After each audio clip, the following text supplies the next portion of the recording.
one dance, baby. That one dance. Assalamualaikum warahmatullahi wabarakatuh. Perkenalkan, nama saya Teja Sari Mega dengan NIM L1A119039 dari Fakultas Pertanian Prodi Kehutanan Universitas Jambi 2019. Baiklah, pada video kali ini saya akan membahas tentang teknik penanaman. Semoga pada video kali ini dapat dimengerti oleh teman-teman semua.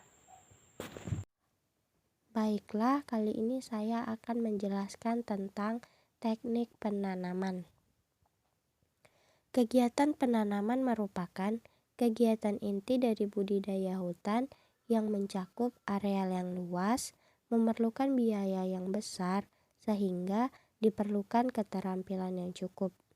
Kegiatan penanaman meliputi yang pertama, pemilihan jenis, persiapan lapangan, penentuan jarak tanam, pemasangan ajir, pembuatan lubang tanam, pengangkutan bibit, penanaman, serta pemeriksaan pekerjaan dan evaluasi penanaman.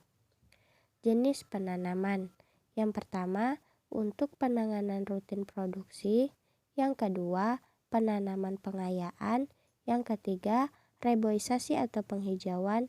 Yang keempat, konservasi jenis serta rehabilitasi lahan bekas tambang. Tujuan dari penanaman ini merupakan mendapatkan tegakan yang sehat serta memiliki persediaan tanaman yang cukup di masa yang akan mendatang. Selanjutnya yang akan dibahas yaitu pemilihan jenis pohon. Faktor-faktor yang perlu diperhatikan dalam memilih jenis pohon. Yang pertama, tujuan dari penanaman. Yang kedua, kecocokan jenis dengan tempat tumbuhnya. Yang ketiga, ketersediaan bibit yang akan ditanam.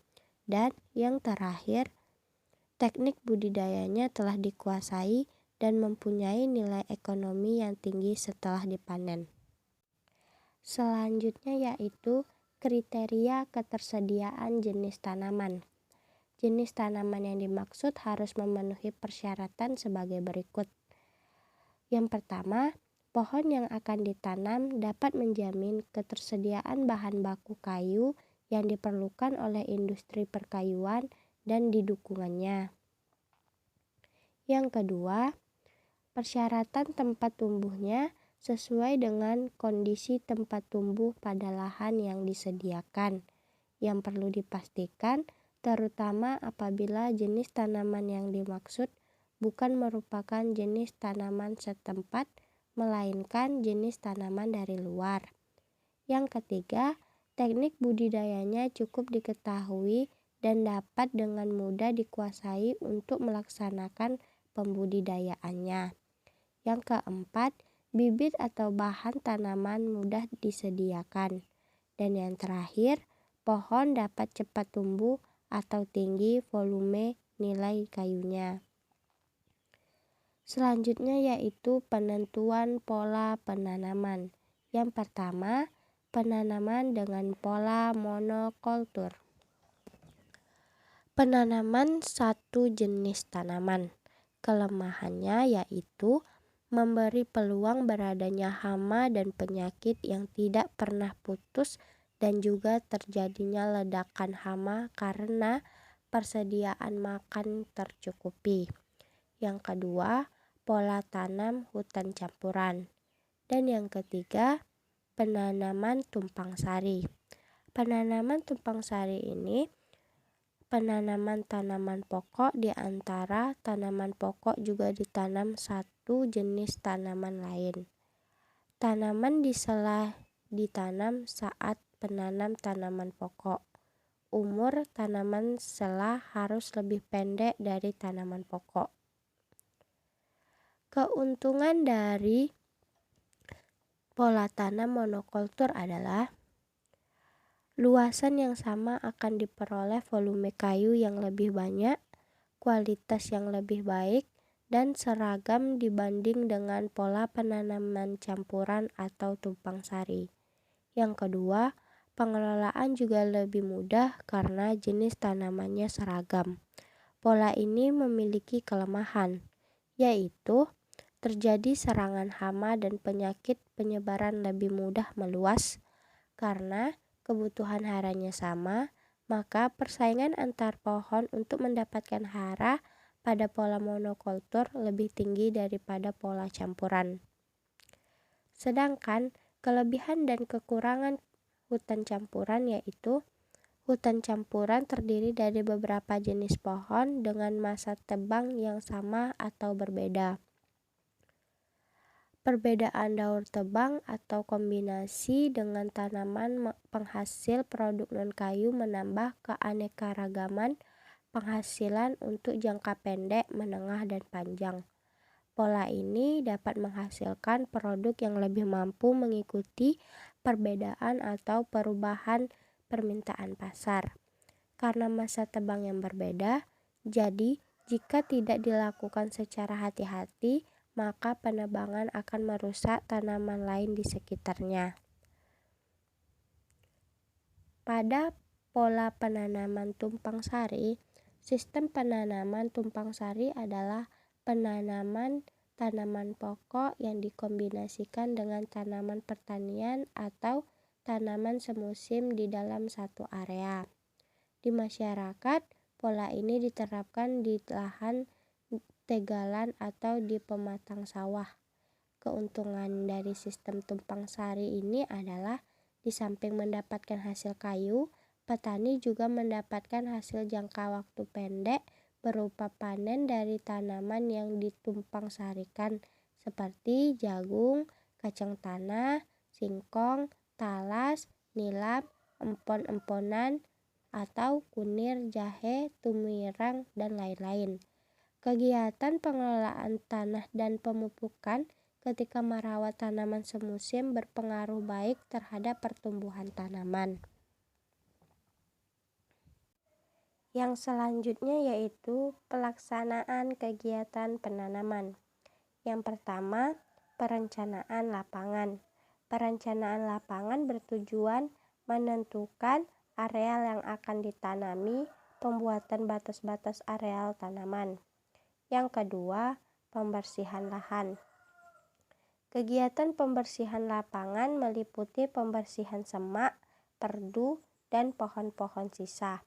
Pada saat kegiatan pembersihan lahan dilakukan, bahan-bahan yang digunakan dapat membuat anggelan maupun ajir dapat dikumpulkan. Yang selanjutnya yaitu penentuan jarak tanam. Faktor yang mempengaruhi penentuan jarak tanam. Yang pertama yaitu kesuburan tanah. Yang kedua, jenis tanaman. Yang ketiga, tingkat kemiringan lahan.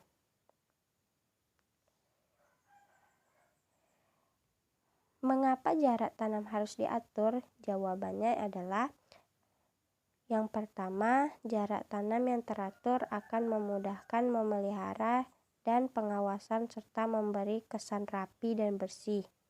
Memberi ruang yang cukup kepada pohon agar dapat memaksimalkan pertumbuhan tajuk, batang, dan akar. Mengurangi persaingan antar pohon dalam mendapatkan air, makanan, dan dalam tanah sehingga pohon dapat tumbuh dengan maksimal.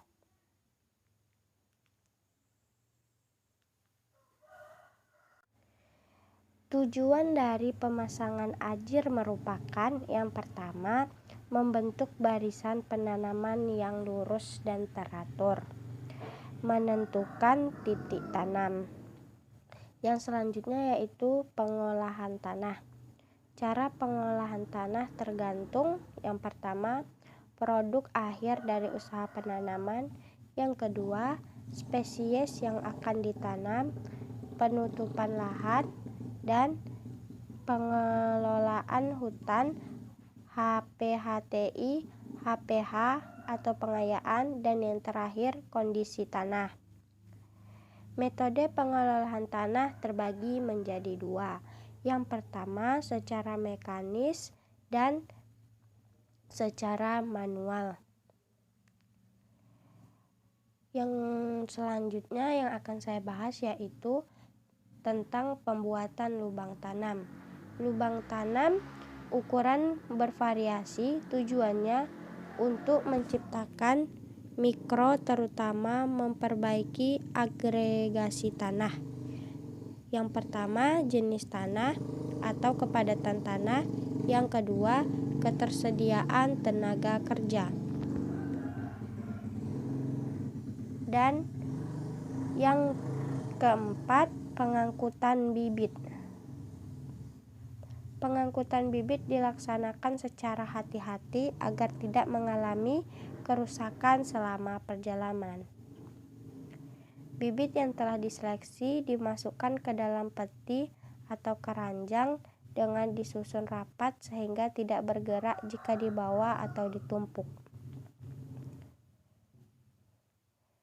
Yang kelima yaitu penanaman.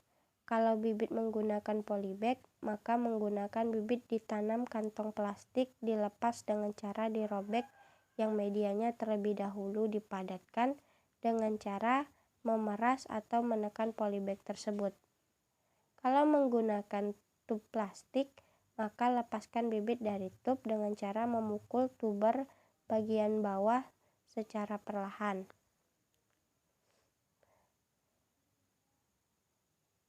Dan yang terakhir yaitu tentang evaluasi kegiatan penanaman. Evaluasi kegiatan penanaman dimaksud untuk mengetahui keberhasilan penanaman dan penentuan kegiatan penyulaman. Keberhasilan penanaman di lapangan biasanya dilihat dari persentase kematian atau hidupnya tanaman. Oleh karena itu, perlu adanya penyulaman, yaitu kegiatan penanaman kembali untuk mengganti tanaman pokok yang rusak atau mati, sehingga jumlah tanaman per hektar yang tumbuh sesuai dengan standar mudah ditentukan. Baiklah, sekian video yang dapat saya sampaikan. Semoga video saya ini mudah dipahami dan dimengerti oleh teman-teman semua. Saya minta maaf jika ada kesalahan. Wassalamualaikum warahmatullahi wabarakatuh.